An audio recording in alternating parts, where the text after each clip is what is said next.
¿Qué tal, profesora? Muy buena tarde.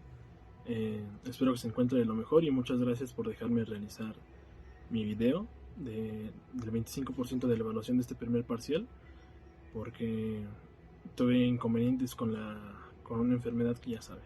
Pero pues bueno, mi nombre es Hugo Alexis López Rubio. Este video es para la materia de hermetismo y argumentación jurídica. Es impartido por la profesora Dulce Evelyn Méndez Zabaleta. Y pues bueno, quiero dar un poquito de introducción de lo que tratará este video. Este video va a tratar, o este proyecto trata sobre la importancia de la argumentación en el área del derecho. Hablaremos un poco sobre cómo se han desarrollado esta arte de la retórica, de la argumentación a través de los años, principalmente en la Grecia clásica y aún también un poquito en la Roma, en la antigua Roma. No entraremos tanto a la monarquía, sino un poquito antes en la época de Cicerón más o menos. Y pues bueno, este video va a tratar sobre eso. Vamos a ver también algunos grandes pensadores que influenciaron mucho sobre este tema. Tal es el caso de Aristóteles, Platón. Platón creo que ha sido uno de los más importantes que ha desarrollado este tema en todas sus obras, principalmente una que también voy a hablar un poquito al final del video, que es la de la República. Pero bueno, y bueno, comenzaremos hablando sobre que la práctica del derecho consiste fundamentalmente en saber fundamentar, y la argumentación es un ejercicio muy práctico para la carrera de derecho. Y solemos entender que por un buen jurista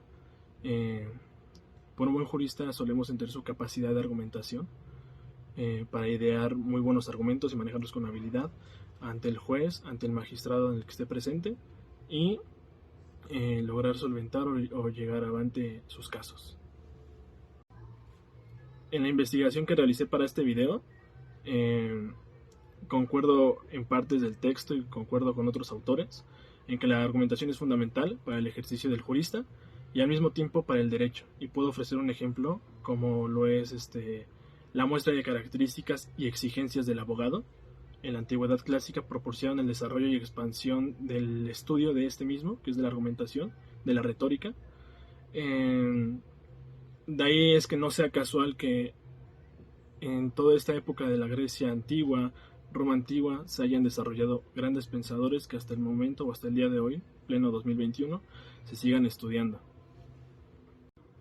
También encontré en estos textos, en estos libros de compendio de argumentación, que en la antigüedad, si bien era cierto que no existía la abogacía como tal, las personas tenían conflictos constantemente, y la manera para mediarlos o defender su causa era muchas veces entrando en litigio.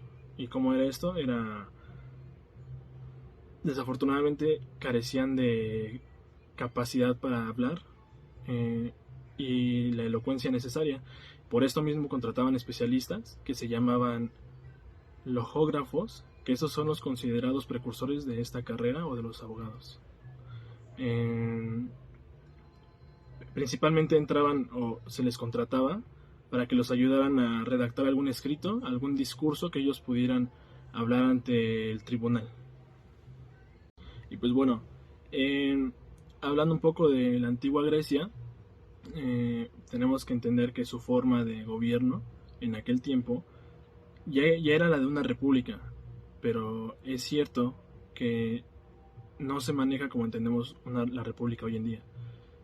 Si entendemos la república como está conformada la República Mexicana, con cierta autonomía de los estados, en aquel entonces era aún más la autonomía de cada estado y de la forma de repartición de poderes como hoy la conocemos.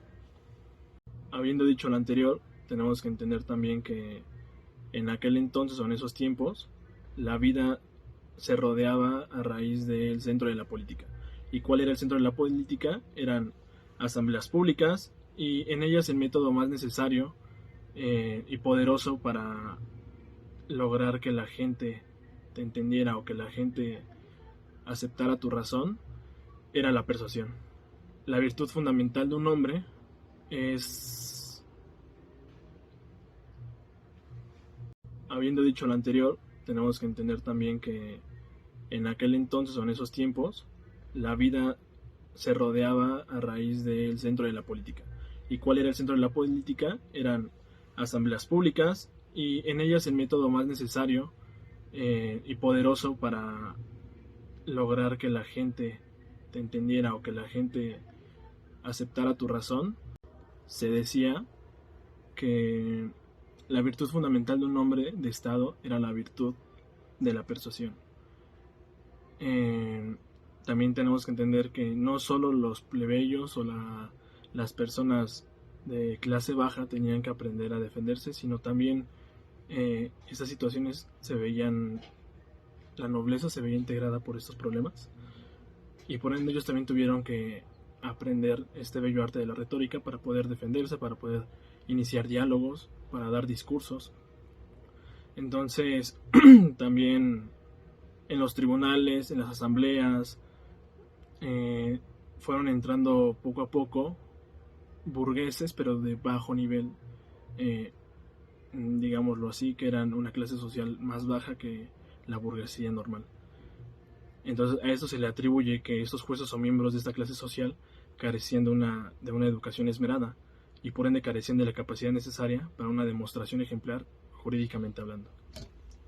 Y en ese contexto social del que estamos hablando, surge una corriente que se llama, surge la corriente de los solfistas, y estos llamados solfistas es un grupo de personas que en conjunto son pensadores independientes.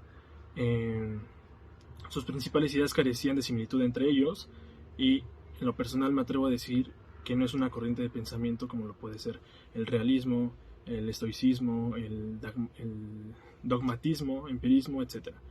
Entonces no creo que haya sido una corriente de pensamiento, simplemente eran un conjunto de personas que prestaban sus servicios, como ahorita lo voy a explicar. Como anteriormente lo hablamos, este conjunto de personas carecían de similitud en sus ideas. La única idea que era propiamente llamada de los solfistas era la de compartir un interés, un tema de interés. Y a raíz de esto también se les consideraba que cobraban por impartir su conocimiento. En ese entonces se veía mal, estaba mal visto que cobraran por impartir conocimiento, pero este grupo de personas lo hacía. También podemos decir también que vamos a decir características de este grupo de sofistas, que eran, como lo mencioné, ocuparemos sus tres principales características, o las principales características que tenían, que eran la habilidad y destreza en el manejo de argumentación, y específicamente de la retórica. Este era su principal objeto de estudio y lo que más enseñaban en la práctica, y que no se confunda los solfistas, que solo vivían para enseñar el arte de la retórica. Su finalidad primordial era su principal objetivo era enseñar el arte de la retórica. De este modo, la enseñanza de conocimientos y habilidades necesarias para el manejo de los asuntos de la ciudad era importantísimo, y era por lo cual se contrataba este tipo de personas, llamémoslo grupo de profesionistas. Entre este grupo de solfistas destacaron los nombres de Protágoras de Avedra y Georgias de Leontini. Aquí es donde entra en juego Aristóteles, porque Aristóteles juega un rol muy importante a la hora de hablar sobre retórica. La maneja también que hoy en día sus obras son estudiadas para comprender el bello arte de la retórica. Y bueno, voy a leer tantito que dice: Aristóteles fue el discípulo más brillante de Platón y cumbre de la filosofía griega. Como lo dije antes, su aportación al estudio de la argumentación es invaluable. Es reconocido como el padre de la lógica, también en lo que se refiere a retórica, y fue gracias a él que se le considera el arte a la retórica. Fue entonces cuando con el paso del tiempo hizo un estudio y desarrollo de la lógica, porque él se percata que la importancia de la retórica y del gran papel que juega en conjunto con el arte de la argumentación. Y bueno, en la investigación que realicé, pude encontrar que Aristóteles manejaba 3 tipos de retórica. La primera, que llamaba forense o judicial, y esta básicamente trata de hablar de cosas o asuntos del pasado, como ejemplo algún crimen o cosas que ya ocurrieron. Un ejemplo claro que yo quería dar, que comenté al principio, sabemos que Aristóteles fue discípulo de Platón y Platón a su vez fue discípulo de Sócrates. Esto lo comento porque en una de las obras de Platón, llamada La República, podemos observar que todo el libro se hace la pregunta de lo que es justo y lo que es injusto. Entonces, aquí atribuimos que Aristóteles utiliza muy bien este estilo de retórica, porque podemos observar que en el libro Platón, haciendo alusión a Sócrates, pregunta siempre, el orador es el que hace las preguntas sobre su principal causa, es la de acusar o defender una causa, haciendo que el oyente o el auditorio sean ejemplificados como árbitros o jueces de la causa de la que se está hablando.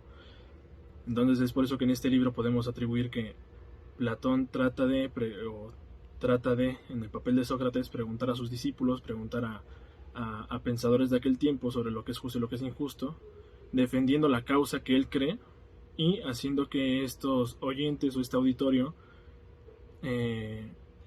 tome este rol tan importante como árbitro, que ellos decidan lo que es justo y lo que es injusto, y ese es el diálogo que se desarrolla en todo el libro. El segundo tipo de retórica, o el segundo género de retórica, es la deliberativa, y esta trata básicamente de cosas que van a pasar o cosas de un futuro. Trata de persuadir sobre este tipo de cosas que van a pasar en un futuro cercano y la presentan como algo útil o dañino. Lo que les puedo decir de este género deliberativo es que considera tópicos sobre los cuales se construye o giran en torno a cosas buenas o convenientes, o los bienes según su magnitud. También habla Aristóteles que sobre este género pueden entrar ciertos temas, o son los principales temas que se pueden generar con esto, que pueden ser temas como la guerra y la paz, ingresos fiscales, política, etcétera, ¿no? Estos temas discuten mucho en aquella época durante las asambleas públicas, las cuales serían un ejemplo típico de las clases de auditorio de oración deliberativa. Como vimos, en el género judicial o forense, podemos encontrar que el auditorio pasa a ser árbitro o juez de la causa. Ellos deliberarán si es correcto o es incorrecto la causa de la cual se va a defender o de la cual se está hablando, ¿no? En la segunda, la deliberativa, podemos ver que, o bueno, les voy a explicar, que el auditorio pasa a tener solo un papel como espectador, porque el orador es el que va a empezar, el orador es el que toma el género de árbitro en este, porque se van a hablar cosas de un futuro que hay por resolver, o sea que están pendientes, y el auditorio solo pasa a ser un oyente y el orador es quien empieza a defender la causa que está por decidirse, que está futura o que están pendientes. El tercer género de la retórica es el demostrativo, y aquí lo voy a leer tácitamente: el oyente actúa como espectador. En ese tema de retórica, su actuación influye en la decisión del caso, pues se trata de asuntos resueltos, acabados, o cerca de acabar. Ya no hay nada que decidir sobre esos temas, porque como el mismo nombre nos lo indica, ya está demostrado, ya ocurrió. Algún ejemplo de esto o algún tema de este tipo de retórica puede ser hablar sobre personajes históricos, alabanzas de personajes históricos o cosas que ya ocurrieron, no que están ocurriendo ni que están por ocurrir. Este habla en el pasado. Y pues bueno, habiendo explicado estos 3 géneros de retórica, podemos explicar que para Aristóteles el más importante es el deliberativo, porque con este género de oratoriedad puede demostrar o puede defender la causa de manera más argumentativa. Aquí los argumentos, o en este género los argumentos tienen un valor más significativo que lo que podemos encontrar en el judicial o forense, porque en el forense o judicial se presta más para cosas ajenas del asunto. Digamos que intenta desviar la atención del juez por medio de halagos, entre otras variantes, y de esta manera hace que el juez, como está desviada la atención, el juez, en vez de percatarse o atribuir los buenos argumentos, va a calificar de buena o excelente o mala la oratoriedad del orador. Y pues bueno, como conclusión entre este estudio que realicé para el video, encontramos que la lógica jurídica atribuye el concepto de argumentación y retórica, que ambas han sido perfeccionadas por grandes pensadores del pasado, principalmente, o a mi pensar, de la antigua Grecia. Aristóteles para mí jugó un papel muy importante para definir como la retórica un arte, el arte de la retórica, el arte de la argumentación, porque es muy importante ahorita que están las asambleas o juicios orales de oralidad. Hay que saber expresarnos muy bien, hay que saber atribuir esa confianza del saber hablar hacia el juez. Y pues bueno, como le dije, yo creo que Aristóteles jugó un papel importante, y yo quería recomendarles, porque como ya lo leí, me falta poquito por acabarlo, la novela, el escrito de... Y bueno, a mí me gustaría ejemplificar un poquito este tema de la argumentación y la retórica con una novela, escrito, ensayo, porque como dije, para mí Aristóteles jugó un papel importantísimo en hacer de la retórica y la argumentación un arte, y también esto se basa en que fue discípulo de Platón. Y yo quisiera demostrarles aquí el libro que tengo, que es el de la República, de Platón. Todavía no lo acabo de leer, ya casi estoy a punto de terminarlo. Aquí este libro o este ensayo, estos escritos, nos narra la forma del gobierno de la antigua Grecia, pero diálogos entre compañeros, grandes pensadores, sobre lo justo, lo injusto del sistema de gobierno en aquel entonces. Y para mí, en este tipo, o por lo que yo pude descubrir un poquito, fue que encuentro cierta narrativa o cierta retórica judicial, porque Platón, haciendo alusión a Sócrates, que es el que habla con los grandes pensadores, amigos, discípulos, sobre lo que es justo, lo que es injusto, las formas de gobierno, yo creo que los pone a ellos en un segundo plano de árbitros o jueces. Él expone la causa y él trata ya sea de defenderla o de justificar. Entonces ahí es cuando les pregunta al auditorio, que son los pensadores, sus amigos, etc. Y ellos ahí forman parte como de un árbitro o un juez.